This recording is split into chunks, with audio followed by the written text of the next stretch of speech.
রুদ্রনাথ মন্দির দর্শন করে আপনাদের যে কোনো দুটি পথে নিচে নেমে আসতে হবে। এক সরাসরি পানার বুগিয়াল লিউটি খড়ক হয়ে সাগরগ্রাম, দূরত্ব পড়বে 22 কিলোমিটার, অথবা পঞ্চগঙ্গা হংসবুগিয়াল হয়ে অনুসুয়া মাতার মন্দির এবং তার উপরে মণ্ডলগ্রাম। আমরা দ্বিতীয় পথটি ধরেছিলাম। রুদ্রনাথ মন্দির থেকে অনুসুয়া মাতার মন্দিরের দূরত্ব অফিসিয়ালি 16 কিলোমিটার, কিন্তু প্রকৃত অর্থে এই রাস্তা প্রায় 18 থেকে 20 কিলোমিটার। আজকের ভিডিওতে আমি তুলে ধরছি রুদ্রনাথ মন্দির থেকে অনুসুয়া মণ্ডলের যাত্রাপথ। এই যাত্রাপথে কোথায় কোথায় খাবার পাবে, কোথায় আপনারা রাত্রিবাস করতে পারবেন, দুটো বিশাল জঙ্গল পেরোতে কত সময় লাগবে ইত্যাদি। যাত্রাপথের সমস্ত ডিটেলস পেতে ভিডিওটা দেখতে থাকুন শেষ পর্যন্ত।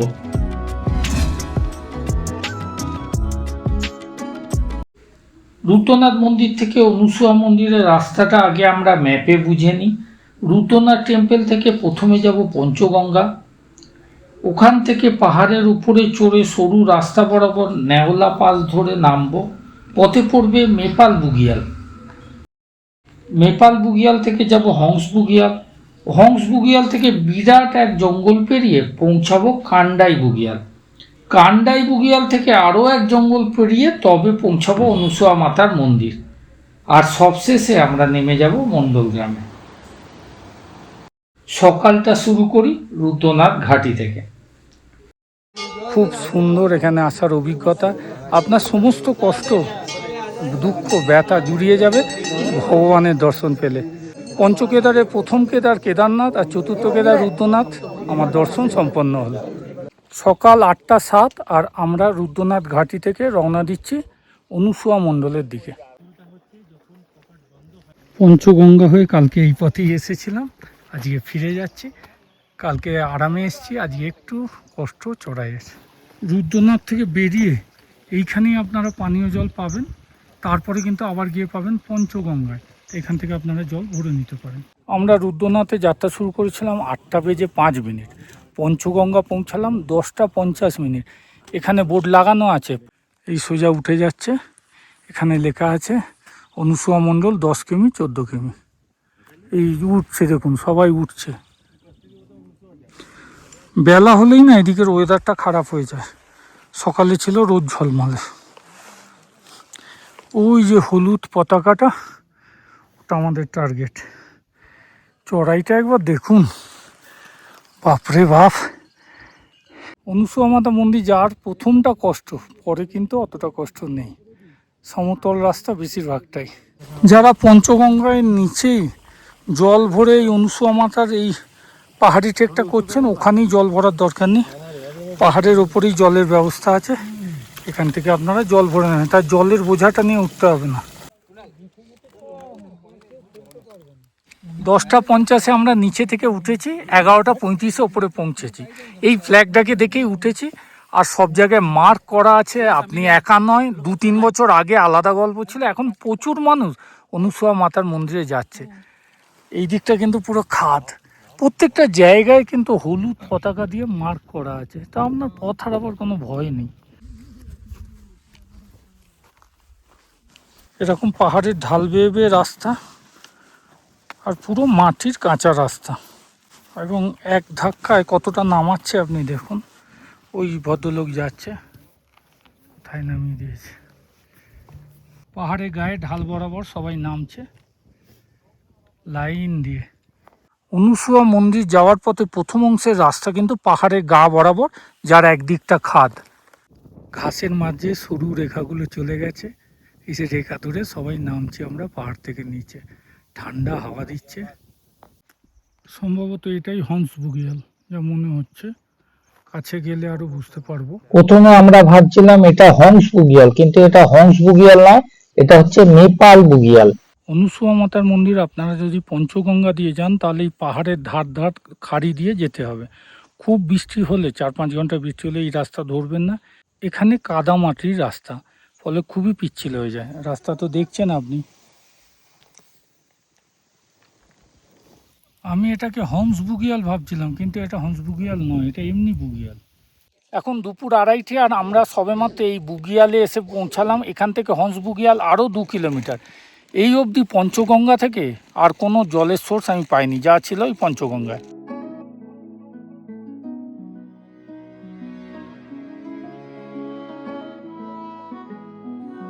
3:12 দেখা যাচ্ছে হংস বুগিয়ালকে। এখানে এয়ারটেলের নেটওয়ার্ক নেই, জিওর নেটওয়ার্ক আছে।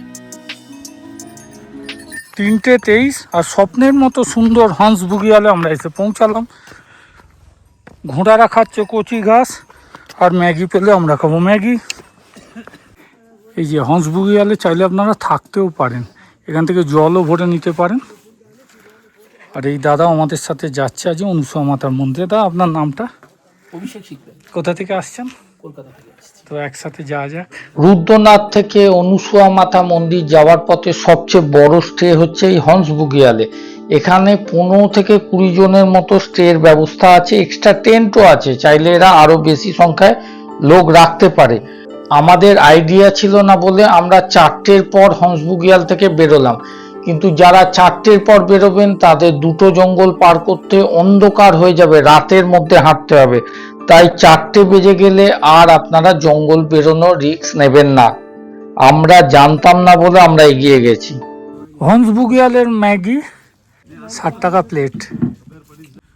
হংস বুগিয়াল থেকে ম্যাগি খেয়ে আমরা 4টে বেরোলাম। আর এবারে আমাদের রাস্তা জঙ্গলের মধ্যে দিয়ে, আর মাটির রাস্তা, অ্যারো দেওয়া আছে দেখুন, কোথাও পথ হারাবার কিন্তু ভয় নেই। তো এই রাস্তা ধরে আমরা এবার এগোচ্ছি অনুসুয়া মাতার মন্দির। জঙ্গলের মধ্যে দিয়ে রাস্তা। কি ভাবছেন জঙ্গলের মাঝে যদি পথ হারিয়ে ফেলেন? না, তার কোনো সুযোগ নেই। হলুদ রিবন বেঁধে দিয়েছে, লাল অ্যারো করে দেখানো আছে, পথ হারাবার কোথাও কোনো ভয় নেই। একটা রিবন হলুদ লাগিয়ে দিয়েছে, লাল তীর চিহ্ন দিয়ে রেখেছে। একটা কথা মনে রাখবেন, ট্রেকে ওঠার চেয়েও নামাটা যেন আরো কঠিন, পায়ে কোমরে কাঁধে খুবই ব্যথা লাগে। আমাদের 18 কিলোমিটার থেকে 20 কিলোমিটার এই যে রাস্তাটা, বেশিরভাগটাই 95% ডাউনে, এক পাহাড়ের কোল থেকে আর এক পাহাড়ের কোলে, এক পাহাড়ের কোল থেকে উঠছি আবার এক পাহাড়ের কোলে নেমে যাচ্ছি, এইভাবে জঙ্গল পেরোচ্ছি। জঙ্গলের মধ্যে দিয়ে প্রায় 1 ঘন্টা হাঁটা হয়ে গেল, জঙ্গল কোথায় শেষ কিছুই বুঝতে পারছি না। হংস বুগিয়ালে ম্যাগি খেতে খেতে আমি জিজ্ঞাসা করেছিলাম ওনাকে যে জঙ্গলটা কত কিলোমিটার। 3 কিলোমিটার বলেছিল, তো আমরা তো হেঁটেই যাচ্ছি, 3 কিলোমিটার শেষ হচ্ছে না। জঙ্গলটা কিন্তু পাহাড়, একটা পাহাড় টপকাচ্ছি আবার নামছি আবার উঠছি, এইভাবে এগোচ্ছি, পাহাড়ের ঢাল বরাবর ঘন জঙ্গল। বন্যপ্রাণ কি আছে এখনই বলতে পারছি না, দেখা কিছু পাইনি।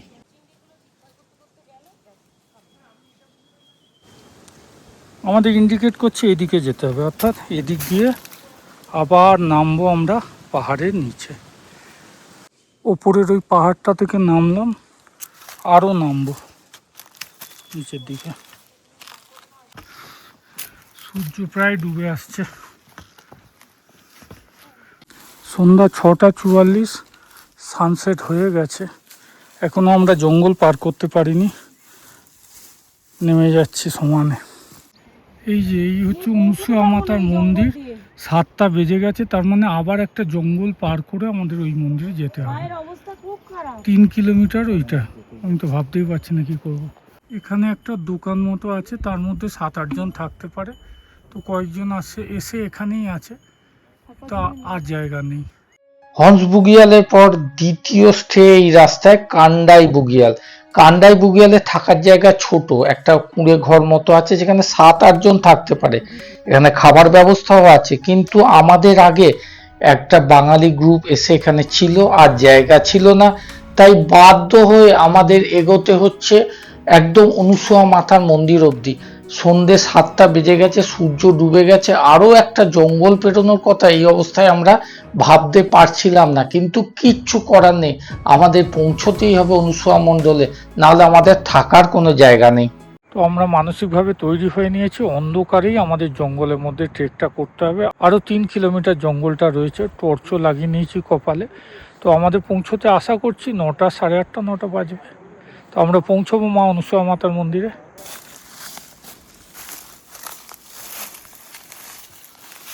বেশি গ্যাপ রাখবে না।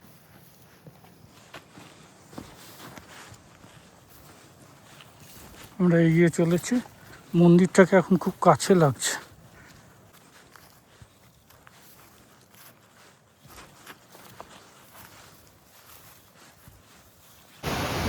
ব্রিজটা হচ্ছে রূপসা মাতার মন্দিরে যাওয়ার বেঞ্চ মাঠ। তো ব্রিজটা এলো মানে আমরা এবার আশা করতে পারি যে আমরা এসে দিচ্ছি।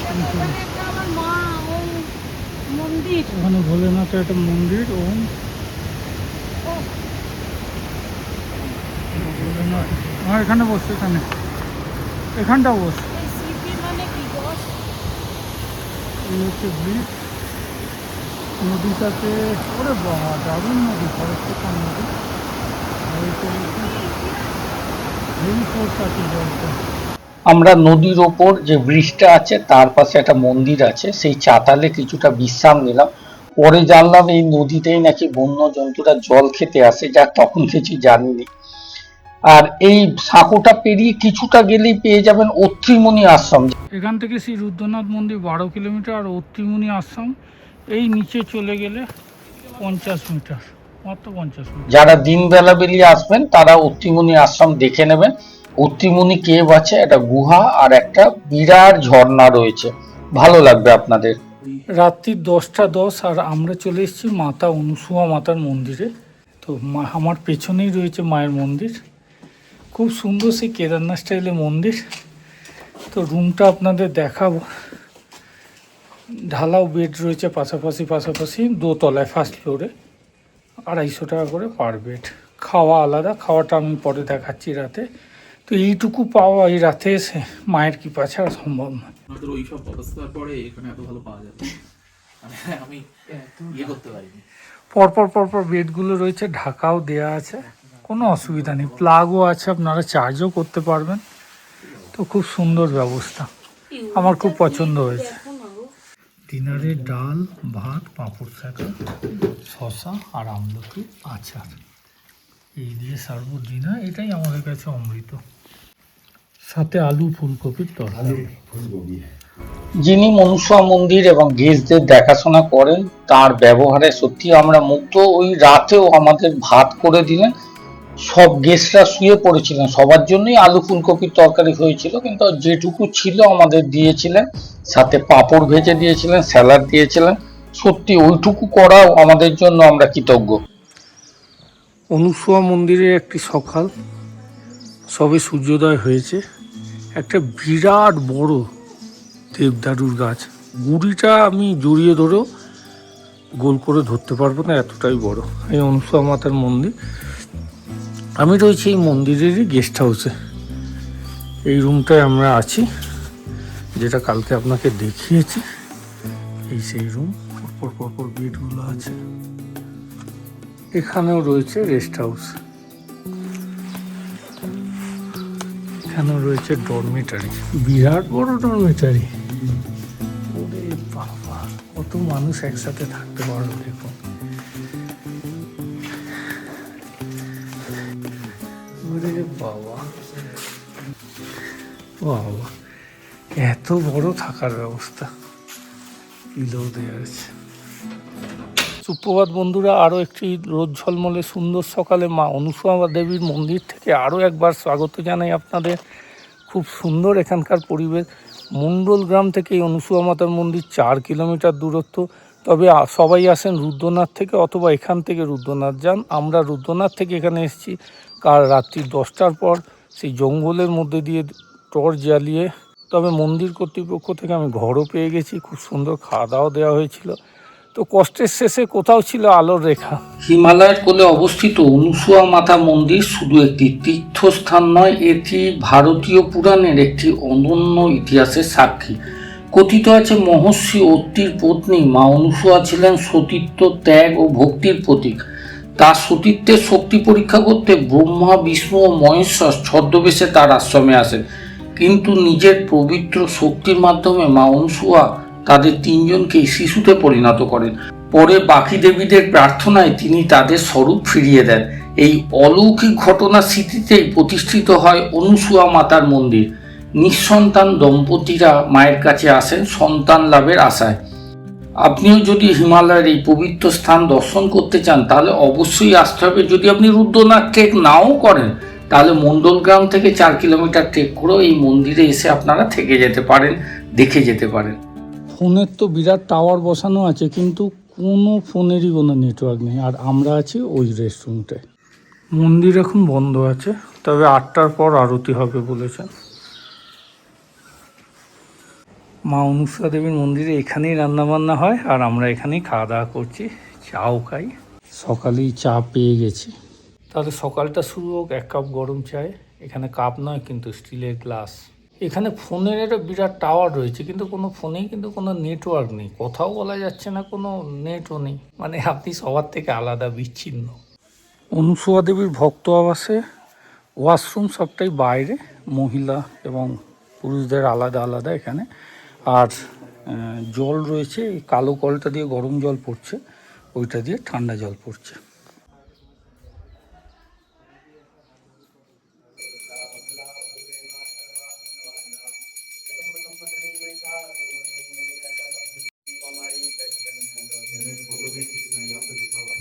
সকালে তৈরি হচ্ছে গরম গরম পরোটা, আলুর পরোটা।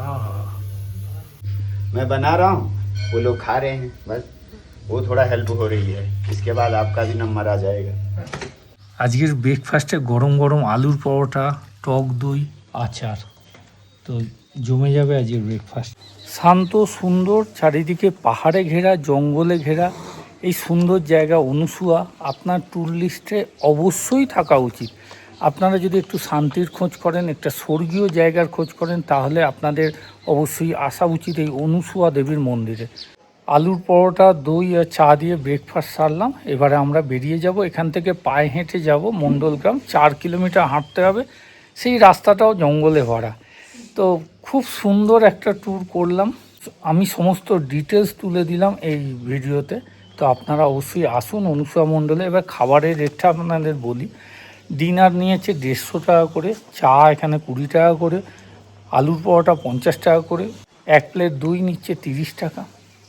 মোটামুটি খাবার রেট রিজনেবল, খুবই সুস্বাদু। আসুন, 1-2 রাত কাটান এই অনুসূয়া দেবীর মন্দিরের এই ধর্মশালায়, খুব খুব ভালো লাগবে। আমরা আছি এই রুমটা, আর এই রুমের পাশে রুম। এখানে মাটিতে নয়, বেড দেওয়া আছে। 1 2 3 4 5 6 7 বেডের রুম, এটাও আপনারা নিতে পারেন।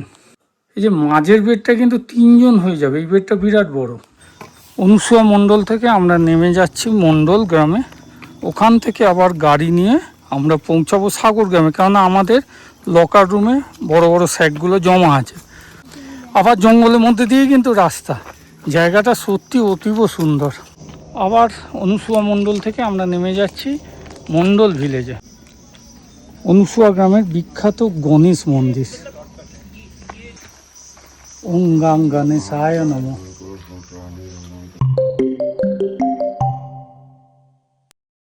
সুপ্রভাত বন্ধুরা, অনুসূয়া মন্দির থেকে আমরা নেমে আসছি মণ্ডল গ্রামে। 4 কিলোমিটার ট্রেক করে, পুরো পাহাড়ি জঙ্গল এরিয়া, প্রত্যেকটা মুহূর্ত আপনারা উপভোগ করবেন। আর এখানে পরিবেশটা দেখাই আপনাদের।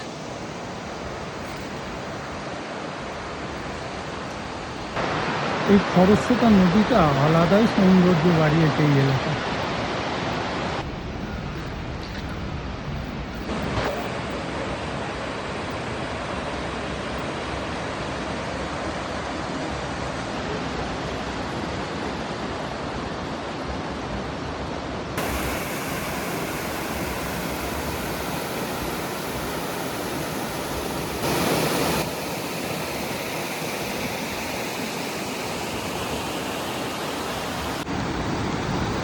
আলাদাই। আমরা অনুসূয়া মাতার মন্দির থেকে যাচ্ছি মণ্ডল গ্রামে, পথে পড়লো নদী, আর নদীর ওপরে ব্রিজ। কি বলবেন, প্রকৃতি এখানে সত্যি নিজের মতো করে ল্যান্ডস্কেপকে সাজিয়ে নিয়েছে। তো বন্ধুরা, আপনাদের কিন্তু আসতেই হবে অনুসূয়া মাতার মন্দিরে, এখানের পরিবেশ কিন্তু খুব খুব সুন্দর। এই ট্রেকের রাস্তা সরাসরি মণ্ডল গ্রামে নামে না, নামে শিরোলি নামে একটা জায়গায়। শিরোলি থেকে আপনাদের 800-900 মিটার হেঁটে গেলে পাবেন মণ্ডল গ্রাম। অনেক সময় শিরোলি গ্রামেই শেয়ার গাড়ি পাওয়া যায়, কিন্তু এখন সিজন বলে আমরা শেয়ার গাড়ি পাইনি। 800-900 মিটার হেঁটে পৌঁছেছিলাম মণ্ডল গ্রাম। ওখান থেকে একটা গাড়ি আমরা নিয়েছিলাম যেটা সোজা গোপেশ্বর আমাদের শেয়ারে নামালো। এখানেও কিন্তু শেয়ার গাড়ি পাওয়ার জন্য আমরা ঘন্টা দেড়েক ওয়েট করেছি। সব গাড়ি বুকিংয়ে সারা উত্তরাখণ্ড ঘুরে বেড়াচ্ছিল। আমরা মণ্ডল গ্রাম থেকে একদম গোপেশ্বর চলে যাচ্ছি, গাড়ি বুকিং করে নিয়েছি। আরও 2-3 জন ওনারাও গোপেশ্বর যাবেন, তো টোটাল 6 জন হয়ে গেছে। 100 টাকা করে পার হেড পড়ছে। ওনাকে বলে নিয়েছি আমরা যে সাগরে আমরা লাগেজটা নেবো, 10 মিনিট দাঁড়াবে। বলছে আচ্ছা ঠিক আছে। গাড়িটা আমাদের জন্য 10 মিনিট দাঁড়িয়েছিল। আমরা জেকে হোমস্টের লকার থেকে আমাদের লাগেজগুলো বার করেছিলাম, গাড়িতে লোড করে আবার যাত্রা শুরু হয়েছিল। গোপেশ্বরে গাড়িটা আমাদের ছেড়ে দিয়েছিল। আগামী পর্বে আমি দেখাবো কনকচৌরি গ্রাম থেকে কার্তিক স্বামী মন্দির ট্রেক। আমরা থাকবো কার্তিক স্বামী মন্দির কমিটির গেস্ট হাউসে, তার রিভিউ তুলে ধরবো। আর স্বর্গীয় সেই সূর্যোদয় কার্তিক স্বামী মন্দিরের পেছন থেকে, তাও দেখাবো আগামী ভিডিওতে। ভালো থাকবেন, সুস্থ থাকবেন, দেখা হবে আগামী পর্বে। হর হর মহাদেব।